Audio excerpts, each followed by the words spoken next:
আসসালামু আলাইকুম। এটিএন বাংলা সংবাদে সবাইকে স্বাগত জানাচ্ছি। তামান্না মৌ। পশ্চিমবঙ্গের কলকাতায় ঝিনাইদহ ৪ আসনের সংসদ সদস্য আনোয়ারুল আজিম আনারকে হত্যার ঘটনাটি যেন সিনেমাকেও হার মানিয়েছে। নিউটাউনের ভাড়া ফ্ল্যাটে হত্যার পর এমপি আজিমের লাশ টুকরো করে ফ্রিজে রাখা হয়েছিল বলে জানিয়েছে সেখানকার পুলিশ।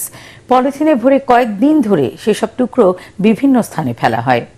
এসবের মাস্টার মাইন্ড হিসেবে আমেরিকা প্রবাসী আখতারুজ্জামান শাহিন নামের একজনকে সন্দেহ করা হচ্ছে। এমপি আজিমের ঘনিষ্ঠ বন্ধু ছিলেন তিনি। হত্যাকাণ্ডে কয়েক কোটি টাকা লেনদেন হয়েছে বলেও সন্দেহ গোয়েন্দাদের। আরও জানাচ্ছেন কেরামতুল্লাহ বিপ্লব।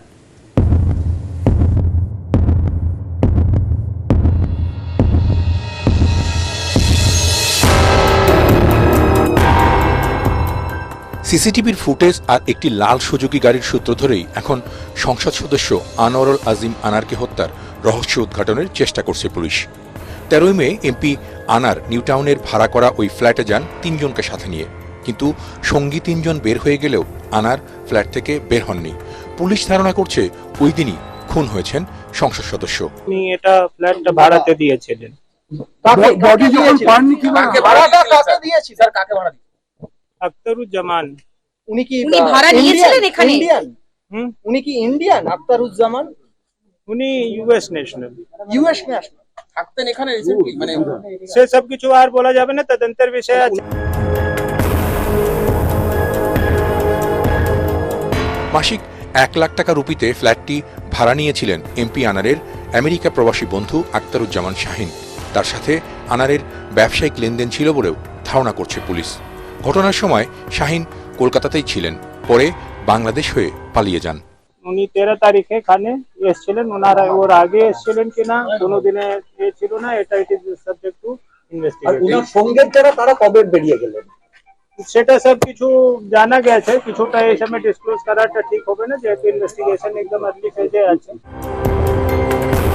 কলকাতার এই হত্যাকাণ্ডটি খুবই পরিকল্পিত এবং লোমহর্ষক বলে জানিয়েছে পুলিশ।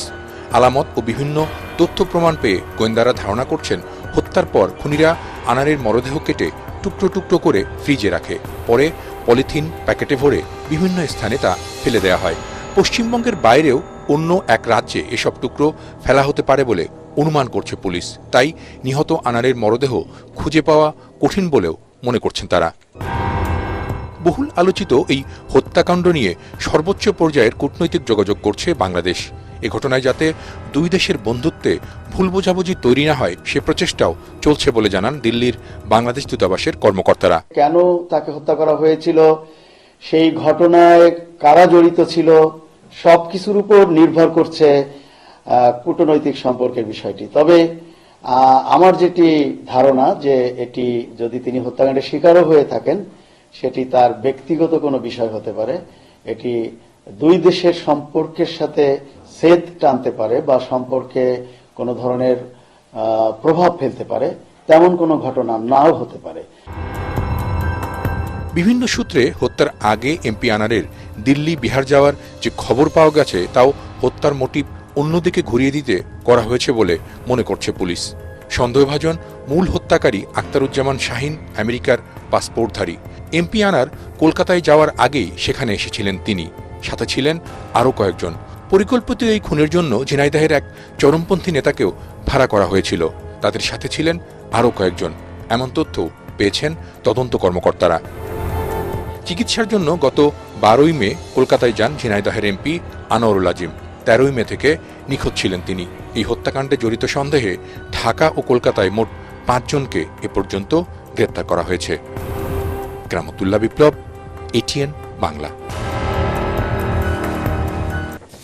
খেলার খবর। সিরিজের সমতা ফেরার মিশনে রাতে দ্বিতীয় টি-20তে হিউস্টনে যুক্তরাষ্ট্রের মুখোমুখি হবে বাংলাদেশ। প্রথম ম্যাচে স্বাগতিকদের কাছে 5 উইকেটে লজ্জার হার নিয়ে মাঠ ছাড়ে নাজমুল হোসেন শান্তর দল। ব্যাটিং নিয়ে এখনও দুশ্চিন্তা কাটেনি লিটন দাস, নাজমুল হোসেন শান্তরা এখনও ছন্দ খুঁজে পাননি। বেশিরভাগ ক্রিকেটারই টি-20 মেজাজে স্ট্রাইক রেট ধরে রেখে খেলতে পারছেন না, তাই বিশ্বকাপের মূল লড়াইয়ে নামার আগে কোচ চন্ডিকা হাতুরা সিংহও স্বস্তিতে নেই। রাত 9টায় মাঠে নামবে দুদল। পরবর্তী সংবাদ দেখার আমন্ত্রণ জানিয়ে এখনকার মতো শেষ করছি। এটিএন বাংলা সংবাদ ইউটিউবে দেখতে ব্রাউজ করুন youtube/এটিএন বাংলা নিউজ। আল্লাহ হাফেজ।